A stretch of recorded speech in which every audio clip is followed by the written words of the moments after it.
This interview is for information only and should not be considered as investment advice or a recommendation to buy shares in the company featured.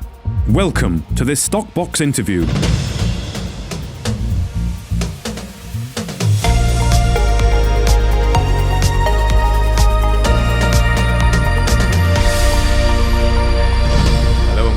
To the Research Talks podcast here on Stockbox with Alan Green. So Alan, how are you doing? How are you feeling at the moment? It's been an exceptionally busy week for us over here at Stockbox, which hopefully speaks for what's to come in the markets. But remains to be seen as always. Yeah, it's been a busy week here too, Mark. Obviously, end of the quarter, so an uncharacteristically busy Friday. But looking forward to the weekend. The weather's looking decent at the moment, so hoping to get out and do a few bits and pieces. But yes, certainly signs that the market's picking up. There seems to be more interest and focus, and you can just tell by the amount of activity, I think, on social media. You know, things are building up to Christmas now, and everyone's looking out for that Santa rally. Indeed. Yeah, it's the second time you've mentioned Christmas on this podcast, Alan. I told you off the first time. So okay. I won't mention Christmas until November, I promise. Yes, please. Thank you. Okay, but anyway, today we're going to be talking about Cobra Resources, who have been around for a long while, but have gone pretty quiet, and they've had a bit of a shift in focus, a shift in board recently. We had them on Stockbox only earlier in the week. I think the new CEO, Rupert, there, focusing on rare earths. So we'll get a bit of an update from you on Cobra, and then sovereign metals as well. So over to you, Alan, on Cobra first of all. Okay, Cobra. Well, interesting. I was looking back at my notes on Cobra, and of course we had a few sessions when I spoke about Cobra last year, and of course the company's got two primary assets: the Wadena project, which it's now owns 75% of. This is, of course, based in the Gawler Craton, which is an area of huge geological interest in southern Australia or central southern Australia. And the ownership is Cobra owns 75% of the Wadena project, and Andromeda Metals owns 25%. Total land package area is some 3,200 square kilometers, so it's a pretty big old area. But the company has it was undertaking work in the region last year. It's rated as, or the area, the Gawler Craton, is home to the largest IOCG, that's iron ore, copper and gold discoveries in Australia. And there have been a series of discoveries throughout the region, but the Wadena project has been developed in masterful fashion, I think, by Rupert Vercoe and his team, to the point where, as they've been seeking gold, they have also discovered rare earths, and it's really that the project has really grown now into something that has great value, both as a gold asset and also as a rare earth asset as well. So I'm just looking back over the notes that we were making last year when I spoke about these. Of course, the licenses have taken a while to come through. Obviously, the areas sort of the team have to work very closely with the indigenous people there to look at how they're going to work the land, and also how they're going to extract the assets when they find them. And this is a key part of running a mining company nowadays. We hear about ESG all the time, and certainly in order to create or minimize the impact you're creating on the environment, you have to come up with a plan of action to extract the minerals and ensure that the ground at the end of it is as untouched and is as well cared for as it can be. But things have really started to motor. If we go back to May this year, the company announced that the Wadena project had developed. The company was undertaking a number of drill holes. That's RC holes. There's a reverse circulation drilling holes and air core AC drilling holes, and just looking at and just testing these areas that they'd identified through the through the work undertaken last year, and in particular two prospects, the Baggy Green and the Clark prospects. The company identified a rare earths JORC resource of 41.6 million tons total rare earths oxide, and this is proximal to a defined 129,000 ounces of gold at these two prospects. Adjacent to these areas, there is another prospect area which is some 500 square kilometers called the Cobra prospect. This is also prospective for gold and rare earths, and as often happens with these assets, as the work is undertaken, the geology shows, or the anomalies show the geology shows the anomalies are running across into other territories. So of course the company has applied to explore the Cobra prospect, and that will be developed in due course. But meanwhile, of course, with the focus on Wadena and these prospects in particular, also including the White Tank prospect, where the company noted resource expansion potential on the existing 13,000 tons of gold resource or gold ore resources.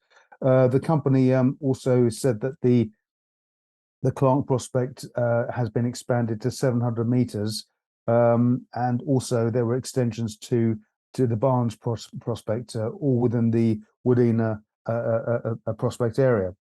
Then in June, the company announced again that the Wadena rare earth potential had expanded through further drilling.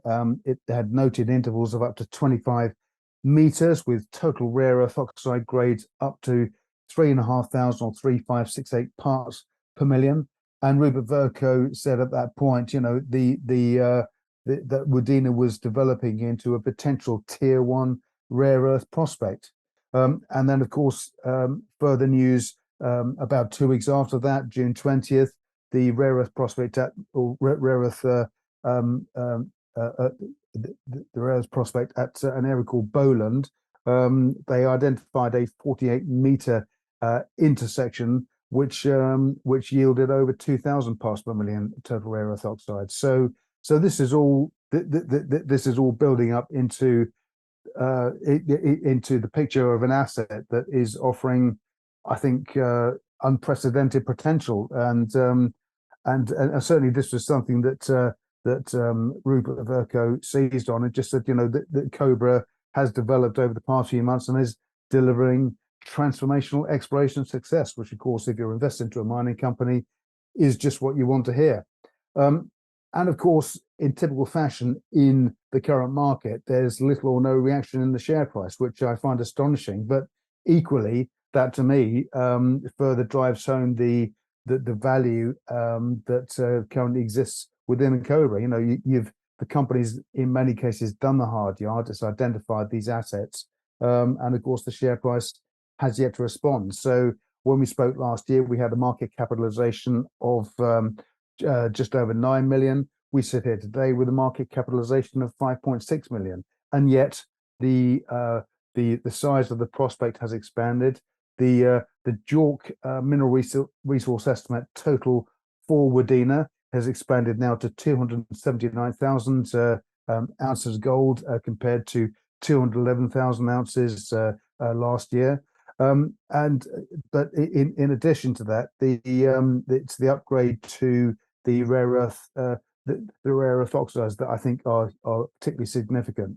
And in September, at the start of September, the Australian Nuclear Science and Technology Organization, known as ANSTO, confirmed that the Boland Paleochannel prospect is a cost-efficient rare earth project with easily recoverable ionic absorption rare earth clays. And of course, these are clays that absorb rare earth metals in liquid form.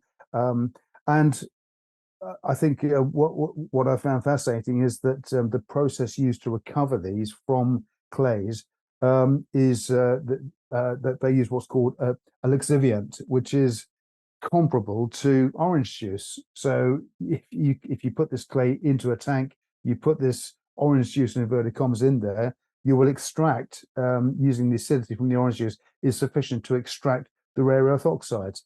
So, that's the chairman referred to the work the team had done this year as exceptional geological thinking. And I think if you look at that, it's a process that's both clean. It isn't, we've all seen these images around the world where mining was undertaken 30, 40, 50 years ago, and you have these toxic pools of chemicals that have been left behind. There's none of that nowadays. You have a clean process that doesn't impact on the environment. The clay can be extracted, the minerals can be extracted, and then the clay can be returned, more or less as it was. Most significant as well, September 19th, this is a few days ago, the company announced a memorandum of understanding with Water Cycle Technologies to collaborate on this rare earth extraction process. And Water Cycle Technologies basically work on, or they have a production cycle that involves the extraction of critical minerals with the lowest possible environmental impact. So the progress the company made is absolutely enormous, and I think given the progress at the half year, which the company announced a few days ago, I think we're at a point now where the value inflection point for investors is fast approaching. We have that mineral resource estimate, 279,000 ounces of gold, and we have the 41.6 million tons total rare earth oxides, and a very low impact method with which to extract the rare earth. So I know, Mark, when Rupert spoke to you, he was incredibly excited by the process and the potential that this is going to bring to the region. And I think at the same time, also noting that, of course, Wadena is a huge area, and it's really just starting to move now. So once the work is finished at the Bagley Green and Clark prospects, we have White Tank and other prospects in the region that the company can get to grips with. But of course, as with any large prospect and large area, you have to start somewhere, and this is a very strong start from the team. I should also mention too that the company has another project, which is the Prince Albert Copper Project. This is to the east of the east of the Wadena project. It's a former producing mine. This is a former producing mine. It was producing in 1907, part of the Adelaide field belt, and historic samples from there have produced 3.5% copper from various samples taken some years back. But it's been unexplored for over a century, and the company is developing a working plan and program to start work at the prospect. But here we sit now. The share price is pretty much at a multi-year low, and at 1.1p with 5.69 million market cap. I think there's every reason to expect some upside before the end of the year.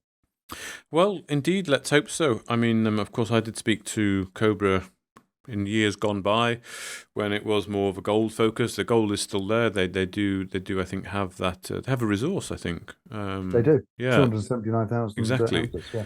But so that's not off the cards completely, but clearly the focus is shifting more to the rare earths here and that kind of in situ recovery. So, I mean, this partnership they've established recently, well, let's see. I mean, the last time I spoke, which was only earlier in the week with Rupert, yes, as you say, he was pretty excited about the rare earth opportunity. He's got a new board, new direction. We've seen what that can do to a company in other examples. So I think, let's just watch. Rare earths are very, well, going to be needed quite a lot, and there's not many opportunities, as we often say on this podcast, to get exposure to rare earth. And something as simple as a solution as acidic as orange juice being pumped into the ground and recovering those rare earth elements. Well, if it works, it's brilliant. So let's see how they go. But thank you, Alan, for talking to us there about Cobra. I think that sets the scene fairly nicely for that company, and we can track how they progress. But of course, we have to cover another company. It's Sovereign Metals. I know we've spoken about them before on this podcast. But what's the latest going on with Sovereign? Another milestone step for the company, of course. Sovereign Metals, they are dual listed. They're listed on the ASX in Australia and on the AIM market over here.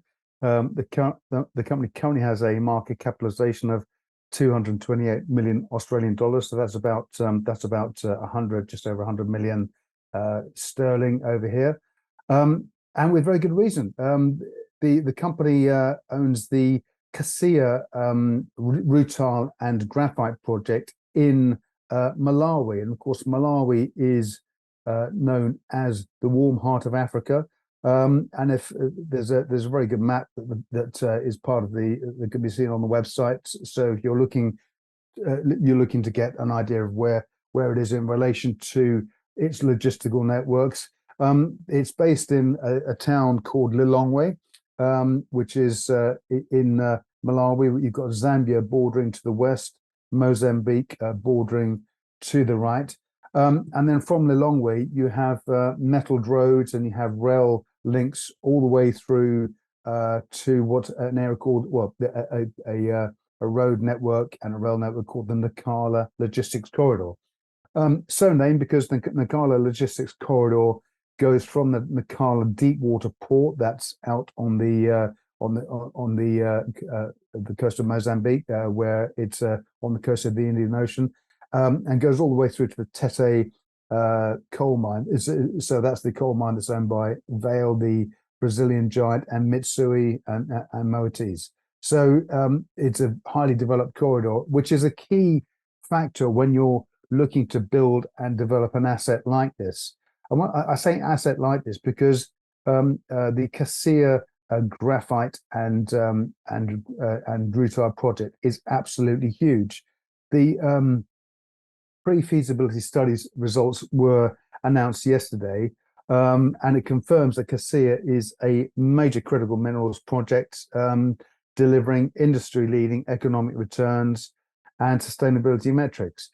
An after-tax net present value of $1.6 billion, and annual EBITDA generation of $415 million, total revenue generated over the 25-year mine life of $16 billion, which is absolutely huge, and an operating cost per ton of $404 per ton, and that's the lowest operating cost of any equivalent mine in the world. And there are good reasons for this. The area that's covered, that the Cassia rutile project covers, is absolutely huge.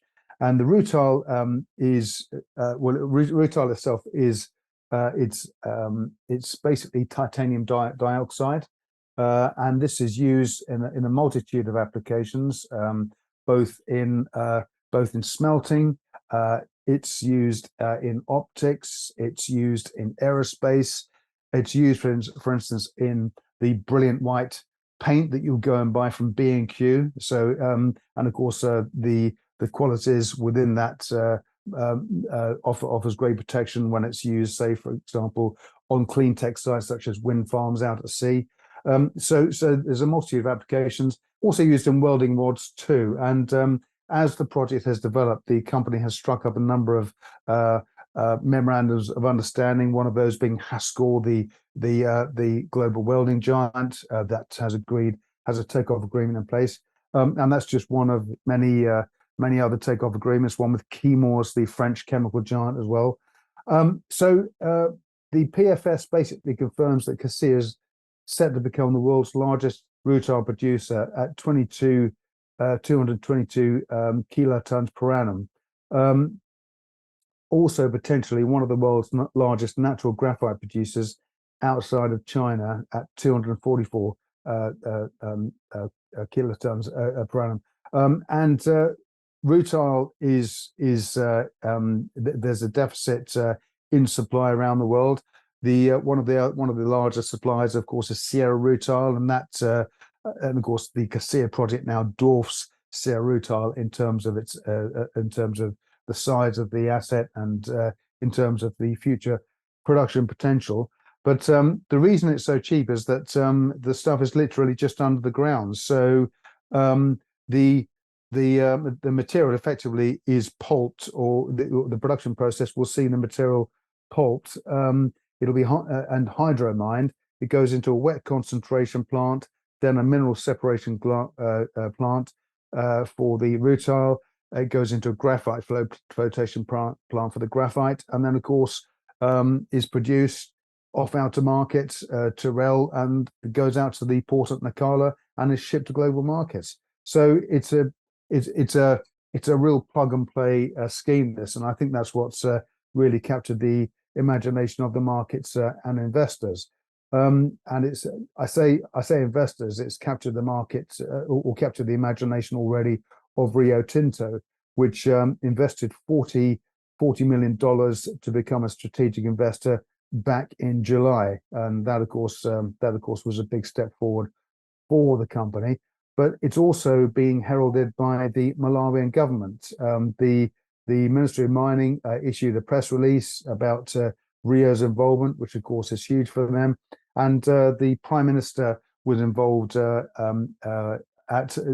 was talking about the Cassia assets at a major conference earlier in the year. And there was a video in circulation where you could see him talking about the asset at Malawi at Cassia in very animated terms. So as the project develops, we've now gone through the hard yards of the pre-feasibility study. The next step, of course, is the definitive feasibility study. They've got the plan in place. They've now got to understand the cost implications completely of putting this into place. But the process is well underway, and I think we're going to hear more from the company as we go forward toward the end of the year. Surprisingly, even since that Rio investment was announced in July, when the share price jumped up, the shares have come back, probably in line with many other commodity stocks. Hasn't really pushed forward, but I sense very much that now we have this upgraded PFS document to hand. That process, the de-risking process, will impact on the share price at some point, and I think this valuation gap will be addressed. So it's highly likely that we'll see the stock return to the former highs, well above 30p. Okay, well, you heard it here first. Alan, thank you very much for giving us that update on sovereign metals there. Let's keep an eye on how that performs. Maybe we can do our little, I don't want to mention the word that I told you off for earlier, but at the end of the year we can have a look and see where some of these companies are and do our little comparison on... Well, I think if we take it from this point, I think it could be quite good. But I think from the start of the year, it might be a little bit tougher. Yeah, indeed. Well, thank you very much, Alan, for your time again today, and we'll speak again next week. Thank you, Mark.